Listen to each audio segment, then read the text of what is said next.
प्यारे विद्यार्थियों, आज हम नया जो हमारा टॉपिक है उसके बारे में देखेंगे, जिसका नाम है रोकड़ प्रवाह विश्लेषण, मतलब कैश फ्लो एनालिसिस। इसका जो वर्णन है वो AS 3 संशोधित में इसका वर्णन दिया गया है। ये लेखा मानक जो हमारा है वो उस 3 में इसका वर्णन दिया है। क्या प्रारूप होगा, किस प्रकार इसका ट्रीटमेंट होगा, वो सब किस में लिखा हुआ है? AS 3 यानी लेखा मानक 3 में लिखा हुआ है। तो सबसे पहले देखें, अभी संकुचित अर्थ में कोष शब्द का अर्थ होता है रोकड़ से, यानी संकुचित देखें तो केवल नगद की बात होती है बस। लेखा मानक नियम 2006 की धारा 133 के तहत ये अधिसूचित है। कंपनी अधिनियम 2013 की धारा 2 सब सेक्शन 40 के अनुसार सभी कंपनियों को रोकड़ प्रवाह विवरण बनाना क्या किया गया? अनिवार्य, कंपलसरी, अभी हर कंपनी को बनाना है।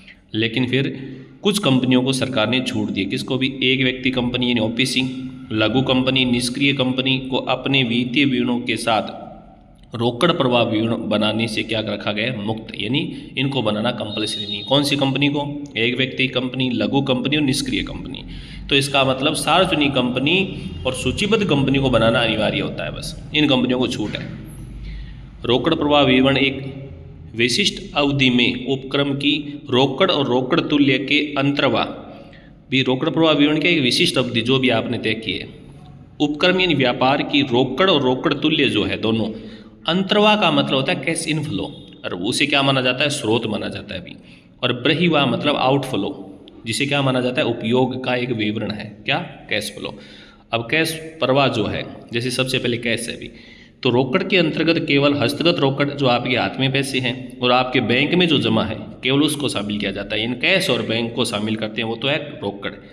लेकिन जो रोकड़ तुल्य है, मतलब कैश इक्विवेलेंट जिसे माना जाता है, नगद के जिसे समतुल्य माना जाता है, तो अल्पकालीन उच्च तरलता निवेश से है। वो क्या होना चाहिए? अल्पकाल का होना चाहिए, उच्च तरलता निवेश, और अल्पकालीन भी हो, लेकिन अल्पकाल कितनी अवधि का हो? भी अल्पकाल का मतलब है जिसकी अवधि कितनी हो? जिसकी अवधि 3 महीने से क्या हो? कम हो। ये ध्यान रखना है भी। अल्पकालीन उच्च तरलता निवेश से हैं जो कि तत्काल रोकड़ की राशि में परिवर्तनीय रूप में जाने जाते हैं और जो कि अपने मूल्य परिवर्तन के जोखिम हेतु महत्वपूर्ण नहीं है। ये जिसे तत्काल नगद में तो बदल सकते हैं, और जो अपने मूल्य परिवर्तन जोखिम हेतु क्या है? महत्वपूर्ण नहीं है, यानी मूल्य में जोखिम विद्यमान नहीं होती है, और हो तो भी जोखिम महत्वपूर्ण नहीं होती है। एक निवेश और एक रोकड़ तुल्यांक योग्य तभी होगा जब उसकी परिपक्व अवधि अत्यधिक लघुकालिक है या प्राप्ति तिथि से 3 माह से कम हो, यानी इनकी अवधि क्या हो? 3 महीने से क्या हो? कम। अब इस कैश और कैश इक्विवेलेंट में किनको शामिल किया? देखो, इनको शामिल किया। किसको? जैसे कोषागार बिल है, जमा प्रमाण पत्र है, वाणिज्यिक पत्र है, मुद्रा बाजार जमा है, हस्तगत रोकड़ है, चालू विनियोग है, अल्पकालीन विनियोग या विपणन योग्य प्रतिभूतियाँ और हस्तगत चेक या ड्राफ्ट, इन सबको कैश इक्विवेलेंट में शामिल किया गया है। ये सब कैश इक्विवेलेंट है। अब आगे देखते हैं। अब आगे जो है बैंक अधिविकर्ष एवं नगद साख, यानी बैंक ओवरड्राफ्ट या कैश एंड कैश क्रेडिट को वित्त पूर्ति क्रिया माना जाता है। देखो, ये है तो अल्पकालीन होते हुए भी इसे किस एक्टिविटी में शामिल किया जाता है? वित्त पूर्ति क्रिया में, यानी वित्त पूर्ति क्रिया में शामिल किया जाएगा, क्योंकि ये अल्पकालीन उधार है, यानी शॉर्ट टर्म क्या है? लोन है, ब्रोविंग है, लोन है, इसलिए इसे रोकड़ और रोकड़ तुल्यांक नहीं माना जाएगा, मतलब इसे रोकड़ का हिस्सा नहीं माने। रोकड़ प्रवाह में रोकड़ तुल्य के मध्य आवागमन शामिल नहीं है, क्योंकि रोकड़ प्रवाह में जो इन कैश इक्विवेलेंट हमने जो पढ़ा है, रोकड़ प्रवाह में इन कैश फ्लो में रोकड़ और रोकड़ तुल्यांक के मध्य आवागमन, मतलब कैश आना जाना, किस में? रोकड़ तुल्य की बात है अभी। आवागमन शामिल नहीं है, शामिल नहीं होगा इसमें, क्योंकि ये घटक एक संस्था की परिचालन, ऑपरेटिंग, इन्वेस्टिंग, वित्त पूर्ति क्रियाओं के बजाय रोकड़ का प्रबंध का अंग है ये। यानी ये जो रोकड़ तुल्य ये तीनों में नहीं आता है, न तो परिचालन में आता है, न विनियोजन में आता है, न वित्त पूर्ति में। तो किसका हिस्सा? ये रोकड़ प्रबंध का हिस्सा है। इसलिए रोकड़ प्रबंध में अतिरिक्त रोकड़ और रोकड़ तुल्य में विनियोग शामिल है। तो ये ध्यान में रखना है। फिर रोकड़ प्रवाह विवरण जो है वो बनाने की 3 क्रियाएं हैं। परिचालन यानी प्रचालन भी कहते हैं, क्रियाओं से रोकड़ प्रवाह, cash flow from operating activity, विनियोजन या निवेश क्रियाओं से रोकड़ प्रवाह, cash flow from investing activity, और वित्त पूर्ति क्रियाओं से रोकड़ प्रवाह, मतलब cash flow from finance activity. ये 3 एक्टिविटी है लेकिन आपकी जो ऑपरेटिंग एक्टिविटी है उसे ज्ञात करने की दो विधियाँ, प्रत्यक्ष विधि और अप्रत्यक्ष विधि।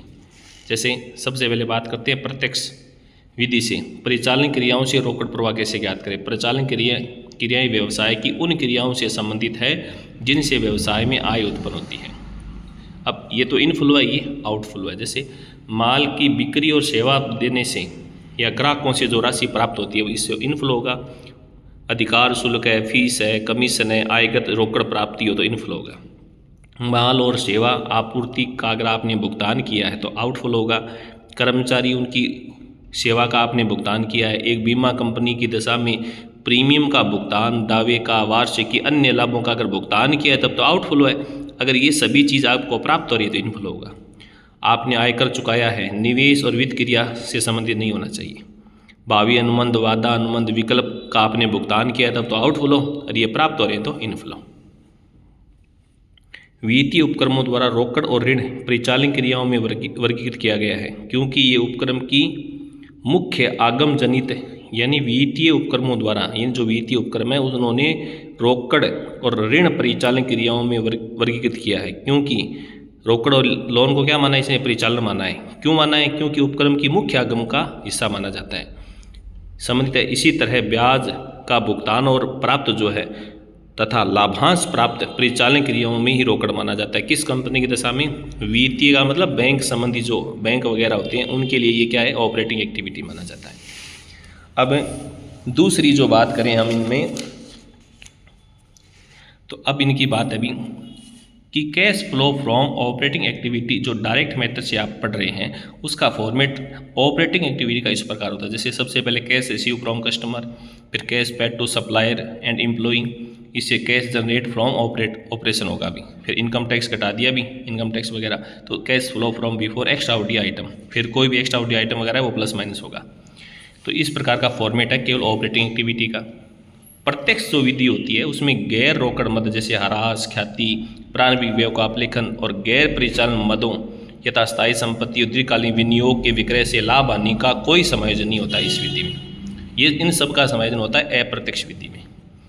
फिर ये जो एक नंबर है कैश रिसीव फ्रॉम कस्टमर, किस प्रकार ज्ञात करना है, तो total revenue from operation for the year, total जो भी माल बेचा है उसमें ऐड करना है ट्रेड रिसीवेबल, चाहे डेटर हो चाहे BR, बिगनिंग का मतलब ओपनिंग जोड़ना है और क्लोजिंग घटाना है, तो कैश रिसीव फ्रॉम कस्टमर ज्ञात हो जाएगा। विक्रय और वितरण व्ययों में डूबत ऋण आयोजन शामिल है तो वर्ष में डूबत ऋण की भी अप्लिकित किए जाएंगे, ये हैं तो व्यापार प्राप्तियों की सकल राशि ली जानी चाहिए, डूबत ऋणों की राशि को हटा देना चाहिए। ये माना है कि भी डूबत ऋण आयोजन है, डूबत ऋण भी है तो डूबत ऋण का पेमेंट इससे हो जाएगा, तो इसलिए उस राशि को हटा देना है बस।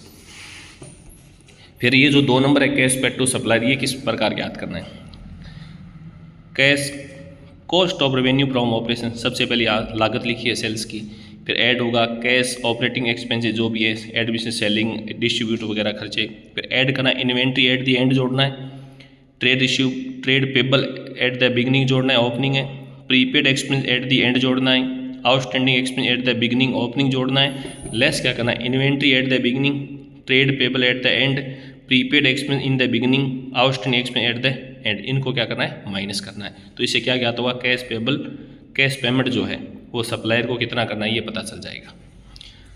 आपूर्तिकर्ता को रोकड़ भुगतान और व्यापार प्राप्य से प्राप्त रोकड़ की गणना करते समय डूबत ऋण परिचालन से आय, क्रय वापसी, प्राप्त स्वीकृत बट्टे के लिए समायोजन आवश्यक है, यानी समायोजन मतलब प्लस माइनस करना है अभी हो तो।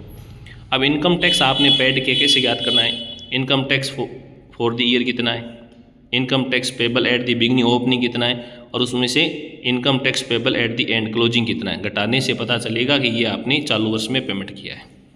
ये तो बात है किसकी, ऑपरेटिंग एक्टिविटी की डायरेक्ट मेथड। अब अगर बात करते हैं इनडायरेक्ट मेथड हो तब क्या होगा, जैसे net profit for the current year लिखना है, फिर ऐड क्या करना है, ट्रांसफर टू जनरल रिजर्व है, प्रपोज डिविडेंड, ये क्या ज्ञात कर रहे हो आपके, और net profit for the tax ज्ञात कर रहे हो भी, तो ट्रांसफर टू जनरल रिजर्व है, propose dividend, interim dividend, provision for tax, ये ऐड करना है, कोई टैक्स रिफंड हो गया तो वो घटा देना, तो इससे क्या प्राप्त होगा, नेट प्रॉफिट बिफोर टैक्स, और ये हमें उस फॉर्मेट में लिखना है, ये इस फॉर्मेट में आएगा।